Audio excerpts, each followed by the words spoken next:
I think that that's such a great point to make, and I wanted to ask you about this. I mean, but Let's go I, and jump into it. I I'm think ready. I think there's a big stigma around gamers and around trading card Hmm. games, and I think that that stigma is just so. Honestly, I think it's misplaced in a lot of ways. Now, are there people with neckbeards that play with horrific depicted like women on their anime playmats and stuff like that? Yes. Are there people that probably steal and cheat in trading card games? Absolutely. There's bad people in every crowd. But I just hate that in so much of what you think about for the typical person, they think of trading card games, oh, they're just people that are not contributing anything to society. They're not helping people. They're not doing good habits. And I just think of so many things that I learned from trading card games growing up. Like, and you relate it to investing, you relate it to saving, you relate it to, even as sad as this is, I mean, you learn how to kind of time things out in terms of like investing and when to drop things. Yeah. And so I don't know. What do you think about the stigma around gamers, trading card games? And is there anything that you think we can do as a community and as people to kind of save that, kind of Yeah. help it? Yeah. I think all those are great points, and a lot of that's really accurate. For us growing up, we were kids. We were pretty normal kids. I mean, Hmm. you were an athlete growing up. Hmm. I've loved to play sports, and I wouldn't say we were the prototypical gamers. I wouldn't say most Yeah. of our crowd wasn't prototypical gamers, and there was very few people that even at when we were younger that were like out of shape, Yeah. and I mean like in like some morbid fashion or something like that. But the thought about the gamers now, it's interesting. I think I'll be 35 this year. A Hmm. lot of people, because I work at a gym for crying out loud, and Hmm. the thought is like, man, lift weights, be lean, be huge, and all this, and Hmm. it's a lot of like bravado and who has the new Lululemon Yeah. shorts or whatever. And I wear Yeah. Lululemon, but I don't let that be my identity. Yeah. Like my identity is what I do when no one's looking. My Hmm. identity is doing the right thing. My identity has never been how much money I had, or it was always the Hmm. results of what I put into life, whether that was gaming or working or making myself a better man. And I just think if people don't realize this, but like card games really helped me work through a lot of things Yeah. because and everyone has their past life, everyone has their story, and some people have had great stories, some people have had tragic stories, and there's somewhere in between where you can let it be a tragedy, or you could just be better. You can Hmm. work on those things. And that kind of allowed that avenue, that energy to flow out and let me kind of think about stuff. Getting mad during a card game or something like that. It was truly never probably about the situation. And obviously now I'm in the health and Yeah. fitness industry. Most of it is, I would say 90% of all gamers are dehydrated, Hmm. they're malnourished, sleep deprived, and just those small things they Oh don't yeah. take care of. Oh yeah. Getting a proper night's sleep, being mentally and physically in shape. Yeah. A pro level chess player in a one tournament, they're going to burn roughly 6,000 calories in a chess tournament. Yeah. That's insane. I That's mean, insane. you've played competitive games. You Yeah. know how hungry you are in between each round, and it's like Exactly. there's nothing ever satiating. You can eat a banana, you could eat a protein bar, or you could eat food, and then 1.5 hours later, 1 hour later, you're starving. Oh yeah. And I don't think the average gamer, they're too busy sucking down Mountain Dew, or Yep. or not taking care of themselves, and Guilty. they don't have the education for it. We were all guilty, Hmm. but the education's not there. Hmm. Everyone's so worried about being like, look at Twitter, just open up Twitter, right? And Yeah. and that's where that's where a lot of stigma comes from. A lot of the complaining, nothing's ever You're right. satisfied, especially from the Magic community side. Oh And man. it's a big turnoff, and it changed the way I really view Magic. It changed how I play Magic now. Hmm. It's really made me appreciate the game more Hmm. and allowed me to just enjoy it more because I stay away from it. Like Hmm. Twitter's a great resource if used properly, but again, Exactly.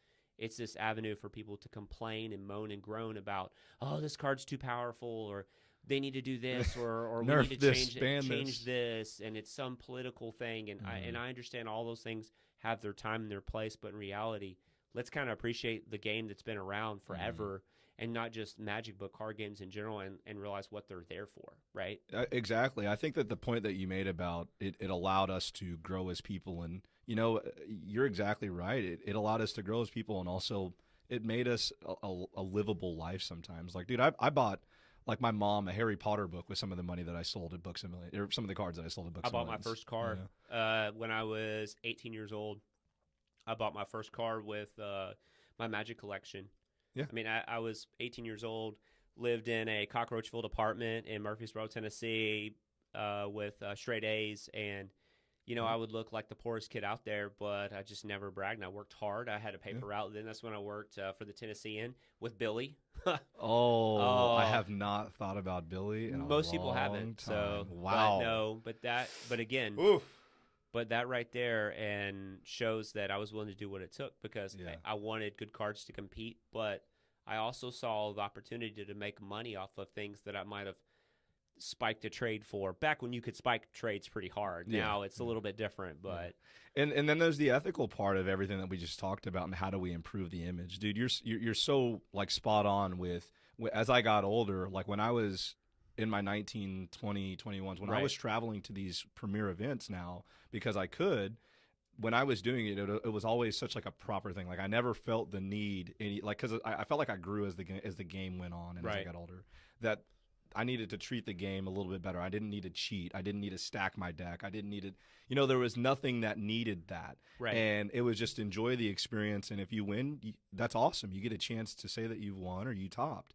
But I think that the culture can improve by a lot of people just looking at it that way instead of start with the basics. Yeah, and just instead of always being so caught up in like I gotta win, I gotta top, I gotta win, I gotta top, and these bad beats, these bad unlucky beats. Oh yeah, and that was my mentality as a young man, and I would say a lot of that was not having that right role model in my life to kind of, now as I've gotten older and just watching, multiple athletes, some of my heroes growing up, name drop Tom Brady, he's my hero, but but the process, enjoying the process, it's always disappointing when you lose, but you can reflect back and learn, did I make the right throw? I made the right throw. It still didn't turn out right, but it was still the right throw. Exactly. Just like how many times have you made the right play and you're like on a 2% outer that your opponent gets it? Yep. I mean, I can literally give you a story of nationals when I went in 2008. Round 2, I'm playing against this guy named Frank. He's playing Light Sworn. And I know, how my mind works. I know that Light Sworn deck, top to bottom, sideboard, everything. There was one card he could draw, and I think it was Jane, the 4-drop. It was the only card left in his deck. All the Judgment Dragons were all gone that he could draw because I had Spirit Reaper. Tacked, got rid of his last card, and I was like, that's it. He's got stop decking. Yeah, he's top decking, and I knew how many cards were left in his deck. It's like it had to be Jane. He ripped Jane and beats me game 3. Now that tournament was 12 rounds day 1, no breaks, no lunch breaks, and it was insane. It was tough. And you topped that event. I did top that event, but I played Frank again in top 16. Yeah. And they built this giant coliseum, right, which was crazy. And we were playing in. We're top 16. I win. I think it's game 1 or game 2, but basically the exact same scenario happens, and I still made the play because it was the right play to do. Yeah, and then I went on winning that match. So because I knew that was the right play, and I didn't let my emotions or the past results change that. Yep. And that right there was a huge growing point for me. That tournament was an awesome experience. Dude, that was I remember when the news dropped that you topped as it was coming in. Dude, it was phenomenal. And as our friend Rudy says, you got to stay the course. That's right. Stay the course. Alpha guys. Investments, man.